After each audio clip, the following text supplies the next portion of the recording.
Good day, listeners. Our topic for discussion today is going to be Indian languages and literature, which happens to be lesson 4 of your book on Indian heritage and culture. Now, before we start discussing this topic with you, I am going to relate a very interesting story to you. Sagar and Samir went to Andamans and Nicobar Islands for a holiday. They had a very good time out there playing in the sea and seeing so many small, beautiful islands. But they faced some problems. Also, they could not understand the language which the local people were speaking. As a result, they missed out on many things the tribals would have told them about themselves and about the animals. From this, you can understand the importance of language. Now, language is a medium through which we express our thoughts, while literature is a mirror that reflects ideas and philosophies which govern our society. Hence, to know any particular culture and its tradition, it is very important that we understand the evolution of its language and the various forms of literature like poetry, drama, religion, and non-religious writings. Now, Indian languages have a very important role to play in our culture, and we will start with Sanskrit, which was one of our earlier languages. Ever since human beings have invented scripts, writing has reflected the culture, the lifestyle, the society, and the polity of the contemporary society. In the process, each culture evolved its own language and created a huge literary base. This literary base of a civilization tells us about the evolution of each of its languages and culture through the span of centuries. Sanskrit is the mother of many Indian languages. The Vedas, the Upanishads, the Purans, the Dharmashastras are all written in Sanskrit. There is also a variety of secular and religious literature also. By reading about the languages and literature created in the past, we shall be able to understand our civilization better and appreciate the diversity and richness of our culture. All this was possible because of the language that developed during that time. Sanskrit is the most ancient language of our country. It is one of the 22 languages listed in the Indian Constitution. The Sanskrit in literature is vast, beginning with the most ancient thought embodied in the Rig Veda, the oldest literary heritage of mankind, and the Zend Avesta. It was Sanskrit that gave impetus to the study of linguistics scientifically during the 18th century. The great grammarian Panini analyzed Sanskrit and its word formation in his unrivaled descriptive grammar Ashtadhyayi. The Buddhist Sanskrit literature includes the rich literature of the Mahayana school and the Hinayan school also. The most important work of the Hinayan school is the Mahavastu, which is a storehouse of stories, while the Lalita Vistar is the most sacred Mahayana text which supplied literary material for the Bodhicharita of Asvaghosh. Sanskrit is perhaps the only language that transcended the barriers of regions and boundaries. From the north to the south and east to the west, there is no part of India that has not contributed to or been affected by this language. Kalhan's Rajatarangini gives a detailed account of the kings of Kashmir, whereas with Jona Raja we share the glory of Prithviraj.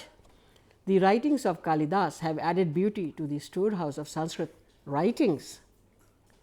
The Vedas are the earliest known literature in India. The Vedas were written in Sanskrit and were handed down orally from one generation to the other. Do you know that the preservation of the Vedas till today is one of our most remarkable achievements?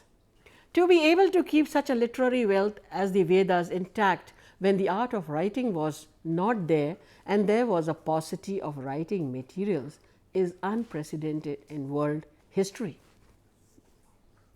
The word Ved literally means knowledge. In Hindu culture, Vedas are considered as eternal and divine revelation. They treat the whole world as one human family. Vasudevaya Kutumbakam. There are 4 Vedas, namely the Rig Veda, the Yajur Veda, the Samaveda and the Atharva Veda. Each Veda consists of the Brahmanas, the Upanishads and the Aranyakas. The Rig Veda, Samaveda and the Yajur Veda are collectively known as Traji. In later years, the Atharva Veda was incorporated in this group. The Rig Veda is the earliest of the Vedas. It is a collection of 1028 hymns in Vedic Sanskrit. Many of these are beautiful descriptions of nature. The prayers are largely for seeking worldly prosperity. It is believed that these recitations are the natural outpouring of Vedic rishis experiencing a mentally transcendental stage. Some of the well known rishis are Vashishta, Gautama, Ghritasmedh, Vamadeva, Vishwamitra and Atri. The prominent gods of the Rig Veda were Indra, Agni, Varuna, Rudra, Aditya, Vayu, Aditi and the Ashwini twins. Some of the prominent goddesses are Usha, the goddess of dawn, Vak, the goddess of speech and Prithvi, the goddess of earth. Do you know that most of the hymns spoke of universally recognized higher values of life such as truthfulness, honesty, dedication, sacrifice, politeness and culture? Their prayers are for seeking worldly prosperity and for the development of a highly cultured society. Along with religion, Rig Veda provides us knowledge about social, political and economic conditions of ancient India. Yajur Veda means sacrifice or worship. This Veda is concerned mostly with rites and mantras of different sacrifices. It gives direction for the performance of the yajnas. It has both poetic and prose renderings. Being a treatise on rituals, it is the most popular of the 4 Vedas. There are 2 major branches of Yajur Veda, namely Shukla and Krishna Yajur Veda, that is Vajrayanai Samhita and Taittiriya Samhita. The text reflects on the social and religious condition of India at that time. Samved means melody or songs. The Ved consists of 16,000 ragas and raginis or musical notes. Out of total 1875 verses, only 75 are original and others are from the Rig Veda. The Samaveda prescribes the tunes for the recitation of the hymns of the Rig Veda. It may be called the book of chants. This book is an evidence of the development of Indian music during this period. Now, the Atharva Veda is also known as the Brahma Veda. It contains treatment for 99 diseases. The source of this Veda is traced to 2 rishis called Atharva and Angiras. The Atharva Veda is of immense value as it represents the religious ideas at an early period of civilization.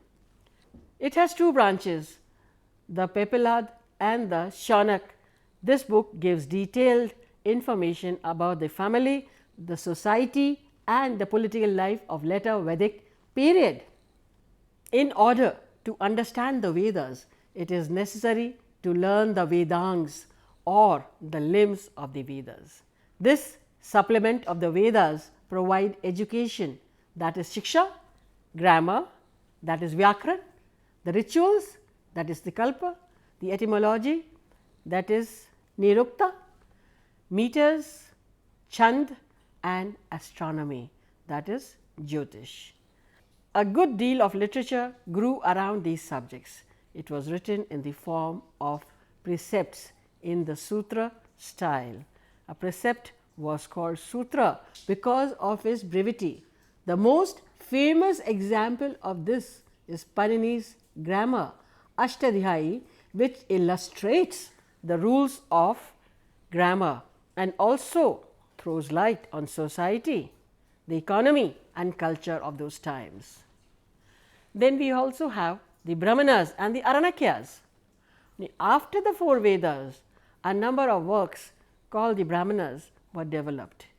These books give us a detailed explanation of Vedic rituals and instructions and deal with the science of sacrifice. The latter portions of the Brahmanas were called the Aranakyas, while the final parts of the Aranakyas are philosophic books named Upanishads, which belong to the later stage of the Brahmana literature.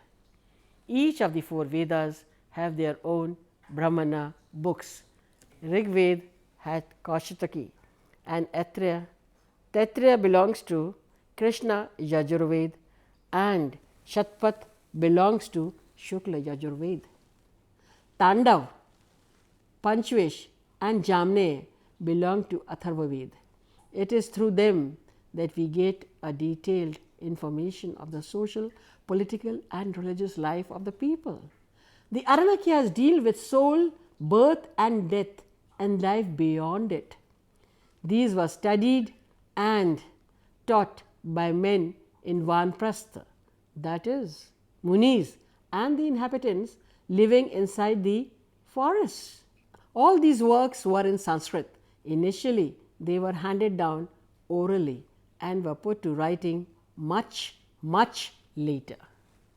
Now, the Upanishads, the word Upanishad is derived from Upa, that is nearby, and Nishad, to sit down, that is sitting down near the Guru, that is a group of pupils sat near the Guru to learn from him in the Guru Shishya Parampara or tradition. The Upanishads mark the culmination of Indian thought and are the final parts of the Vedas. As the Upanishads contain abstract and difficult discussions of ultimate philosophical problems, they were taught to the pupils at the end. That is why they are called the end of the Vedas. Vedas start with the worship of the manifest, as that is obvious, and then slowly transforms to the knowledge of the unmanifest. There are more than 200 known Upanishads, one of which, the Muktika, gives a list of 108 Upanishads. This number corresponds to the holy number of beads on a mala or Hindu rosary. The Upanishads form an important part of our literary legacy. They deal with questions like the origin of the universe, life and death, the material and spiritual world, nature of knowledge and many other questions. The earliest Upanishads are the Brihadaranyaka, which belongs to the Shukla Yajurveda, and Chandayog, which belongs to the Samveda. Some of the other important Upanishads are the Aitreya, the Kena, Katha and other Upanishads.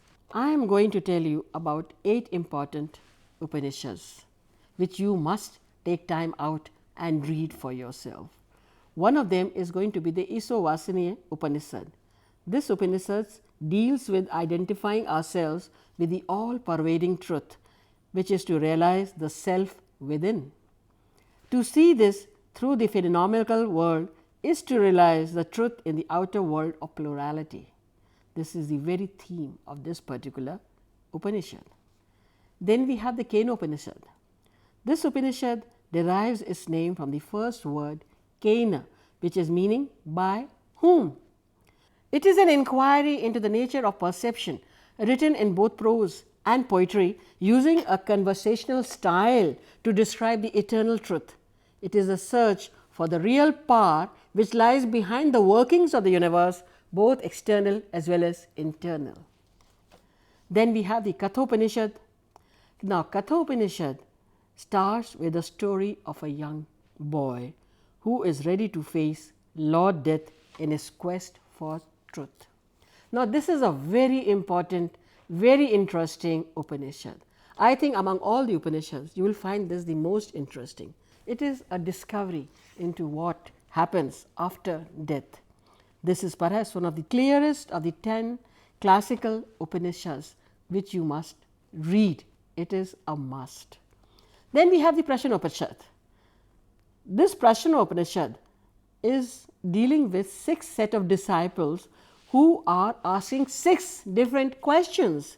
What may seem as accidental questions suiting only the individual temperament of the students, actually they have in them a sequence for seekers of Vedanta, answering questions on creation, the states of experience and the nature of truth, where the Guru answers all these questions and their doubts are put to rest.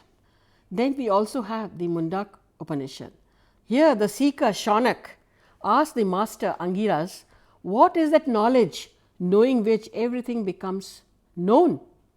The Upanishad is an answer to this profound question. Of course, it is a very interesting Upanishad. Then we also have Mandukya Upanishad.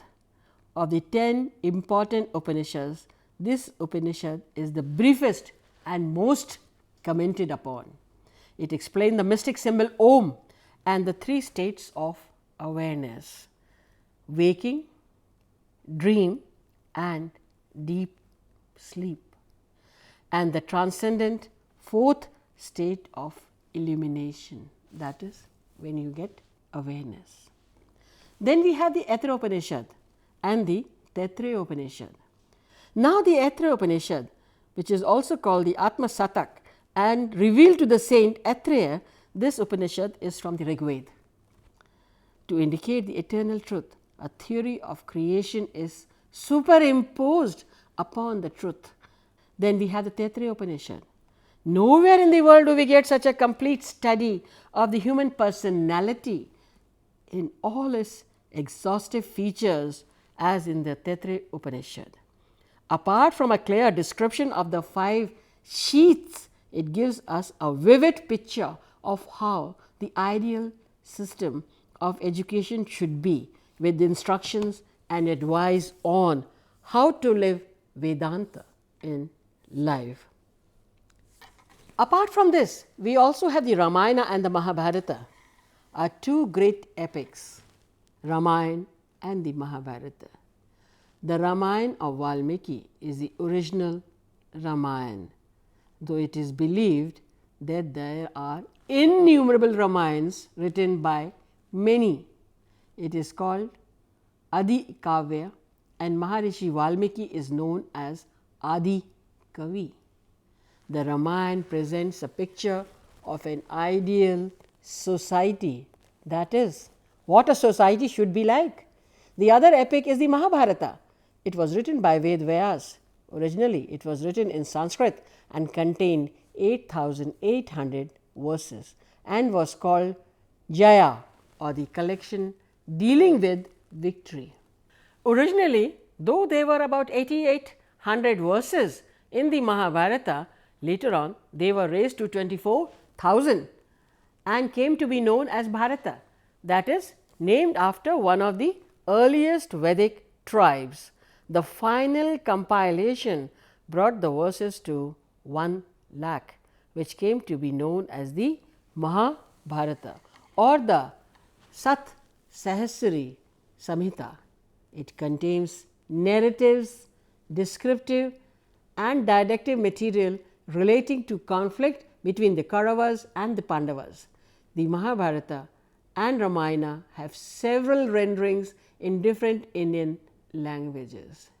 The Mahabharata contains the famous Bhagavad Gita, which contains the essence of divine wisdom and is truly a universal gospel. Though it is a very ancient scripture, Its fundamental teachings are in use even today. In the Bhagavad Gita, Krishna explains to Arjuna his duties as a warrior and prince and elaborates on different yogic and Vedantic philosophies with examples and analogies. This makes Gita a concise guide to Hindu philosophy and a parochial, self-contained guide to life. In modern times, Swami Vivekananda, Bal Gangadhar Tilak, Mahatma Gandhi and many others use the text to help inspire the Indian independence movement. This was mainly because the Bhagavad Gita spoke of positiveness in human actions. It also spoke of duty towards God and human beings alike, forgetting about the results. You will appreciate the fact that the Gita has been translated nearly all main languages of the world. Then we also have the Puranas. The Purans occupy a unique position in the sacred literature of the Hindus. They are regarded next in importance only to the Vedas and the epics. There are said to be 18 Purans and about the same number of Upapurans. Some of the well known Purans are Brahma Puran, the Bhagavad Puran, the Padma Puran, the Vishnu Puran, the Vayu Puran, the Agni Puran, the Matsya Puran and the Garud Puran. You must be very familiar with the Garud Puran because you find that this Puran, that is the Garud Puran, is read in literally every family, Hindu family in which somebody dies. It is supposed to be a Puran which brings peace to the family as well as to the departed soul. Now, their origin can be traced as far back as the time when Buddhism was gaining importance and was a major opponent of the Brahmanic culture. Purans are mythological works which propagate religious and spiritual messages through parables and fables.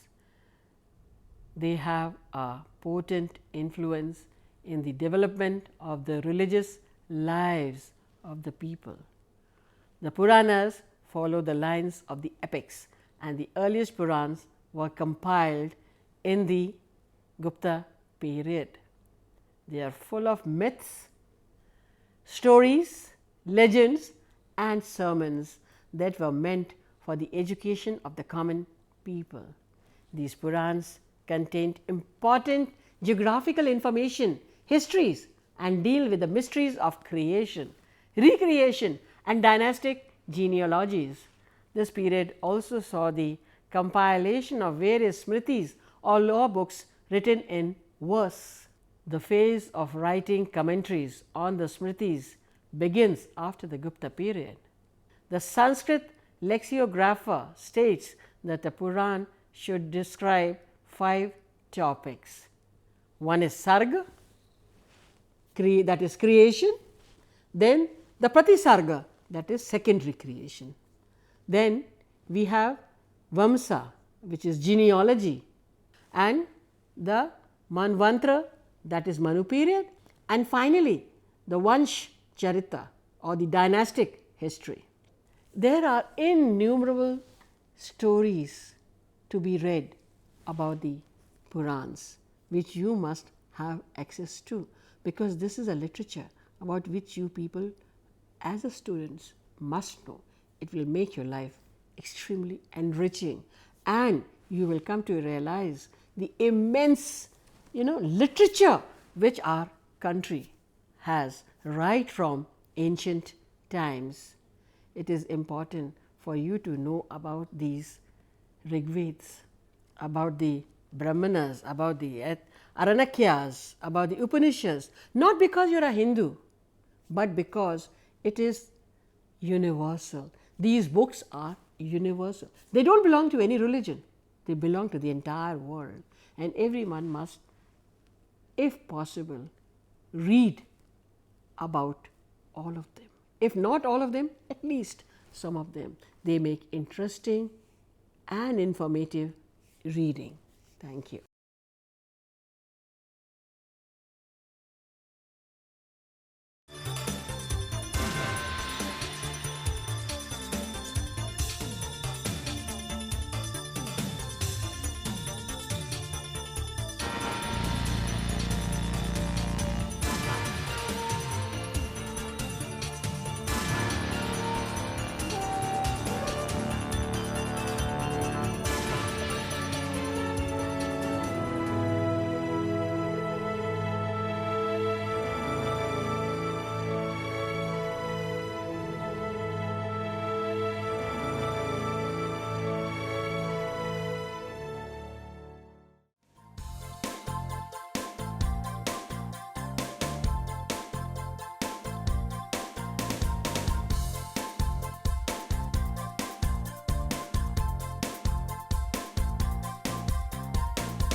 घर बैठे पाएं राष्ट्रीय मुक्त विद्यालय शिक्षा संस्थान यानी NIOS में एडमिशन, वो भी एकदम आसान तरीके से, जिससे शिक्षार्थियों को होगी समय और धन दोनों की बचत।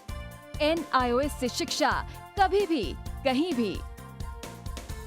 शिक्षार्थियों, क्या आप जानते हैं NIOS में एडमिशन लेने का सरल और सुगम तरीका, जिससे शिक्षार्थियों को ऑनलाइन प्रवेश लेने में सहूलियत मिलती है।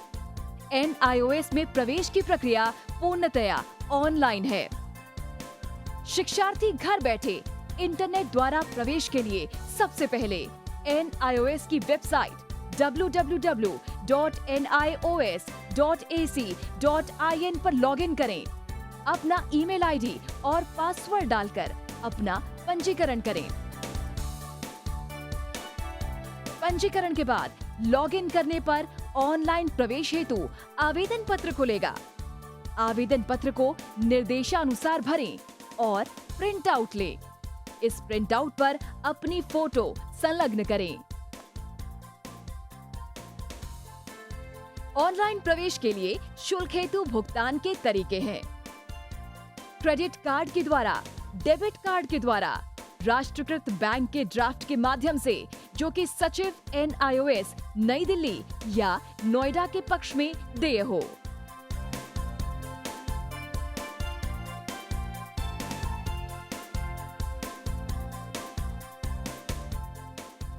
भरे हुए आवेदन पत्र के साथ साथ डिमांड ड्राफ्ट और संलग्न किए जाने वाले दस्तावेज हैं जन्म रजिस्ट्रार के जिला कार्यालय से जारी जन्म प्रमाण पत्र की सत्यापित प्रति, जिसमें जन्म तिथि अंकित हो, पिछले विद्यालय से प्राप्त विद्यालय छोड़ने का प्रमाण पत्र जिसमें आवेदक की जन्म तिथि लिखी हो। प्रवेश फॉर्म का प्रिंट आउट NIOS के संबद्ध क्षेत्रीय केंद्रों पर 10 दिनों में पहुंच जाना चाहिए, अन्यथा उचित दस्तावेज ना लगे होने पर आवेदन फॉर्म रद्द किया जा सकता है। प्रवेश प्रक्रिया की पुष्टि होने के बाद शिक्षार्थियों को परिचय पत्र व अध्ययन सामग्री डाक द्वारा तुरंत पहुंचाई जाती है। ऑनलाइन प्रवेश एक बहुत ही सुगम और सुविधाजनक प्रवेश प्रणाली है। Online on time for safe and secure admission. Hindustan के हर कोने में नौजवानों के पास प्रतिभा है, उन्हें अवसर चाहिए। NIOS देता रहा है युवाओं को अवसर आगे बढ़ने का। NIOS से पढ़ने वाले इन युवाओं ने किया है संस्थान को गौरवान्वित। दिव्यांगों ने बन के दिखाया है सबल और आत्मनिर्भर। NIOS के साथ आप भी जुड़िए NIOS के संग।